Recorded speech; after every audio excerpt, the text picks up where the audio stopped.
مجھے جھوٹا سمجھیں گے، میری بات کو وہ نظر انداز کر دیں گے، میری تکذیب کر دیں گے، مجھے اس بات کا خدشہ ہے۔ وَيَضِيقُ صَدْرِي، اور ان کی باتیں سن کر جب وہ میری نبوت کا اور آپ کی توحید کا انکار کر دیں گے، مجھے بھی جھٹلا دیں گے، آپ کو بھی جھٹلا دیں گے، تو یا اللہ اس وقت وَيَضِيقُ صَدْرِي، میرا سینہ جو ہے وہ تنگ ہو جائے گا، بیزار ہو جائے گا۔ وَلَا يَنْطَلِقُ لِسَانِي، اور میری زبان بھی نہیں چل رہی، کیونکہ بچپن کے اندر میں نے آگ کا انگارہ اپنے منہ کے اندر ڈال لیا تھا، جس کی وجہ سے میری زبان کے اندر لکنت پیدا ہو چکی تھی۔ تو اب فرعون کو اور فرعونیوں کو تبلیغ کرتے ہوئے میری زبان بھی نہیں چلے گی، تو یہ پرابلم مجھے پیش آئے گی۔ فَأَرْسِلْ، تو بھیج دے، اِلَىٰ ہارون، ہارون کی طرف، یعنی یا اللہ تو حضرت ہارون علیہ السلام کی طرف بھی وحی بھیج دے، ان کو بھی نبوت کا تاج پہنا دے، ان کو میرا وزیر بنا دے، وہ میرا بھائی ہے اور میرا ماں جایا بھائی ہے، تو یا اللہ میں اکیلا نہیں جانا چاہتا، میرے ساتھ میرے بھائی حضرت ہارون علیہ السلام کو بھی نبی بنا کر بھیج دے۔ تو اللہ تعالیٰ نے حضرت موسیٰ علیہ السلام کی اس دعا کو قبول فرمایا، اور پھر حضرت موسیٰ علیہ السلام نے اللہ کی بارگاہ میں عرض کی وَلَهُمْ عَلَيَّ ذَنْبٌ، اور فرعون کی قوم کا مجھ پر ایک گناہ کا الزام بھی ہے، اور یہ نہیں کہ موسیٰ علیہ السلام نے گناہ کو اپنی طرف منسوب کیا تھا، اللہ کا نبی معصوم ہوتا ہے، اللہ تعالیٰ کے سارے نبی جو ہیں، سارے رسول معصوم ہیں،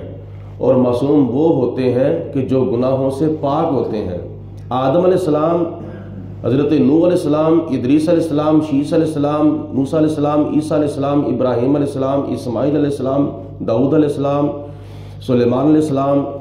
یعقوب علیہ السلام، یوسف علیہ السلام، اسحاق علیہ السلام، لوط علیہ السلام، ہود علیہ السلام، یونس علیہ السلام، زکریا علیہ السلام، یحییٰ علیہ السلام،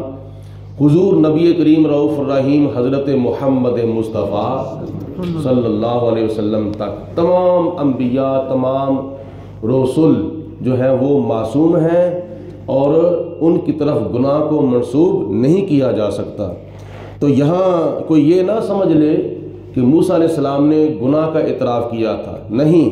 بلکہ اللہ پاک فرماتا ہے وَلَهُمْ عَلَيَّ ذَنْبٌ، ان کا ایک گناہ مجھ پر ہے، ان کا، یہ نہیں فرمایا کہ میں نے گناہ کیا ہے، بلکہ موسیٰ علیہ السلام عرض کرتے ہیں یا اللہ قوم فرعون کہ ایک گناہ کا مجھ پر الزام ہے، اور وہ کیا تھا؟ حضرت موسیٰ علیہ السلام ہجرت کرنے سے پہلے آپ نے دیکھا کہ ایک بنی اسرائیلی اور ایک قبطی، بنی اسرائیلی جو تھے وہ تو حضرت موسیٰ علیہ السلام کے امتی تھے، کلمہ پڑھنے والے تھے، اور قوم قبط سے ایک قبطی جو تھا وہ امیر تھا، یہ دونوں آپس میں لڑ رہے تھے، اور وہ قوم فرعون تھا، یعنی قبطی جو تھا وہ قوم فرعون کے اندر شامل تھا۔ بنی اسرائیلی اور قبطی آپس میں دونوں لڑ رہے تھے، بنی اسرائیلی غریب تھا اور قبطی جو تھا وہ بڑا امیر تھا، دونوں آپس میں لڑ رہے، تو آپ نے دونوں کو سمجھایا، بنی اسرائیلی تو باز آ گیا، لیکن جو قبطی تھا وہ اپنی ضد کے اوپر اڑ رہا۔ تو ایک غریب کی حمایت میں ایک امیر کو جناب موسیٰ علیہ السلام نے ایک مکہ مارا، حالانکہ آپ کا ارادہ صرف اور صرف کیا تھا؟ تعدیباً آپ نے ان کو سزا دی تھی، اس قبطی کو تعدیباً، یعنی سزا کے طور پر آپ نے ایک مکہ مارا کہ تو نے اس کے اوپر جبر اور ظلم و ستم کیوں کیا ہے، حالانکہ وہ بے قصور ہے۔ تو آپ کا ارادہ نہیں تھا اس کو قتل کرنے کا، لیکن موسیٰ علیہ السلام کا ایک مکہ جب اس کو پڑا تو وہ ساتھ ہی قتل ہو گیا، فوت ہو گیا، اس کی ڈیتھ ہو گئی۔ تو اس وجہ سے قوم فرعون جو تھی وہ حضرت موسیٰ علیہ السلام کے پیچھے لگ گئی کہ ان سے انتقام لیا جائے، تو یہ ان کا الزام تھا حضرت موسیٰ علیہ السلام پر، جس کا اللہ تعالیٰ کی بارگاہ میں جناب موسیٰ علیہ السلام نے عرض کی یا پروردگار عالم، میں اگر واپس جاؤں گا فرعون اور فرعونیوں کے پاس تو ان کا تو وَلَهُمْ عَلَيَّ ذَنْبٌ، ان کا تو مجھ پر ایک گناہ کا الزام ہے، فَأَخَافُ أَن يَقْتُلُونَ، مجھے اس بات کا بھی خدشہ ہے کہ میں جب ان کو تیری توحید کی دعوت دوں گا تو وہ مجھے قتل کر دیں گے، اس لیے میرے ساتھ حضرت ہارون علیہ السلام کو بھی نبوت کا تاج پہنا کر بھیج دے۔ قال، اللہ تعالیٰ نے فرمایا، کلا، آپ کو پریشان ہونے کی ضرورت نہیں ہے، ایسا نہیں ہوگا جیسا آپ سمجھ رہے ہیں نا کہ وہ مجھے قتل کر دیں گے، ایسا نہیں ہے، کیونکہ میں ان کو آپ کے اوپر مسلط نہیں ہونے دوں گا، بلکہ آپ کی وہ بات سنیں گے، ماننا یا نہ ماننا یہ ان کی اپنی مرضی ہے، لیکن آپ کو وہ قتل نہیں کریں گے، آپ کے اوپر وہ مسلط نہیں ہوں گے۔ فَاذْهَبَا بِآيَاتِنَا، تو میں تمہیں معجزات عطا فرماتا ہوں، یہ معجزات لے کر جو کہ میری توحید اور آپ کی نبوت اور رسالت کی حقانیت کی دلیلیں ہیں، یہ لے جاؤ۔ فَاذْهَبَا، تو تم دونوں جاؤ، تم بھی جاؤ اور حضرت ہارون علیہ السلام جو کہ اس وقت مصر میں ہے ان کو بھی ساتھ لے جاؤ، تو جا کر بِآیاتنا، ہمارے دیے ہوئے معجزات ان کو دکھانا کہ میں کیا ہوں، اِنَّا مَعَكُمْ، میں تمہارے ساتھ ہوں۔ اللہ تعالیٰ فرماتا ہے کہ تمہیں پریشان ہونے کی ضرورت نہیں، اِنَّا مَعَكُمْ، بے شک ہم تمہارے ساتھ ہیں، مستمعون، تو ہم تمہاری باتیں بھی سن رہے ہیں، ان کی باتیں بھی سن رہے ہیں، یعنی جو آپ جا کے کہیں گے ان کو دعوت توحید دیں گے، میں وہ بھی سننے والا ہوں، اور جو وہ آگے سے بکواس کریں گے تو میں ان کی باتیں بھی سننے والا ہوں، تو آپ کے پریشان ہونے کی ضرورت نہیں، اِنَّا مَعَكُمْ، ہم تمہارے ساتھ ہیں، یعنی مدد اور نصرت کے ساتھ میں تمہاری مدد کروں گا۔ فَأْتِيَا فرعون، تو تم دونوں جاؤ، تم بھی جاؤ اور حضرت ہارون علیہ السلام کو بھی ساتھ لے جاؤ۔ فَقُولَا، جا کر ان کو کہو، تم دونوں جا کر ان کو کہو، اِنَّا رَسُولُ رَبِّ الْعَالَمِينَ، بے شک ہم اللہ رب العالمین کی طرف سے آپ کے پاس، تم لوگوں کے پاس رسول بن کر آئے ہیں، اللہ تعالیٰ کی طرف سے پیغام لے کر آئے ہیں۔ اللہ کا پیغام یہ ہے کہ اللہ ایک ہے، اللہ کے سوا کوئی عبادت کے لائق نہیں ہے۔ ان ارسل معنا بنی اسرائیل،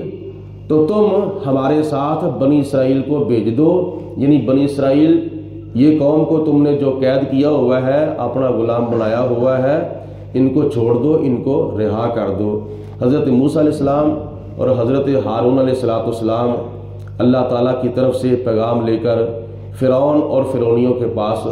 جب پہنچے تو آپ نے جا کر ان کو اللہ تعالیٰ کی توحید کی دعوت دی۔ اس سے اگلا واقعہ جو ہے وہ انشاءاللہ تعالیٰ کل کے درس قرآن میں ہوگا۔ وآخر دعوانا ان الحمدللہ رب العالمین، والصلاۃ والسلام علیک یا سیدی یا رسول اللہ، وعلی آلک وصحبک یا سیدی یا حبیب اللہ، الصلاۃ والسلام علیک یا رحمۃ للعالمین، وعلى آلك وصحبك يا خاتم النبيين، اللهم صل على سيدنا ومولانا محمد معدن الجود والكرم وآله وصحبه۔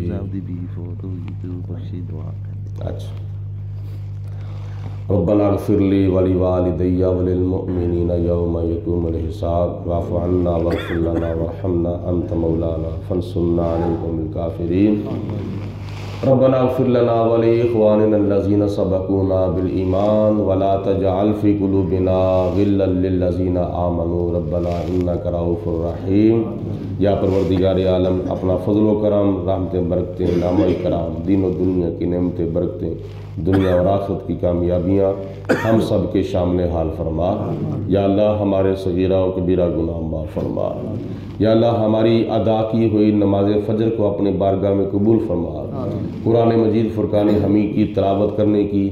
توفیق عطا فرما۔ یا رب العالمین ہمیں دین کے اور قرآن کے زیادہ سے زیادہ قریب ہونے کی توفیق عطا فرما۔ شیطان کے شر سے بچا، نفس کے دھوکے سے بچا، موت کی سختی سے بچا، قبر کے عذاب سے بچا، حشر کی شرمندگی سے بچا، دنیا اور آخرت کی ذلت اور رسوائی سے محفوظ فرما۔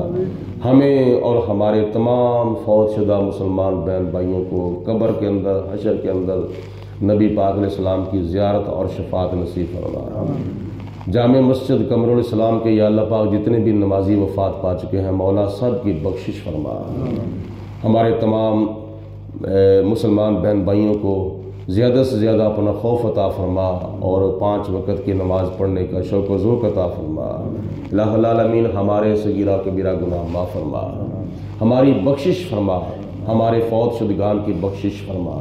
بالخصوص اس مسجد کے نمازی جناب محمد اسلم صاحب، ان کی کل اہلیہ محترمہ وفات پا چکی ہیں، یا پروردگار عالم اپنے محبوب علیہ السلام کے وسیلہ جلیلہ سے ان کی بخشش فرما، ان کے درجات بلند فرما۔ یا اللہ پاک ان کے لیے قبر کی منزلیں اور آخرت کا سفر آسان فرما، ان کو قبر کے امتحان کے اندر زیادہ سے زیادہ کامیابیاں عطا فرما۔ یا اللہ پاک مرحومہ کو قبر کے اندر حضور علیہ السلام کی شفاعت سے سرفراز فرما۔ الہ العالمین ان کی قبر کو جنت کے باغوں میں سے باغ بنا۔ ربنا تقبل منا انك انت السميع العليم وتب علينا انك انت التواب الرحيم وصلى الله على حبيبه محمد وعلى اله وصحبه اجمعين۔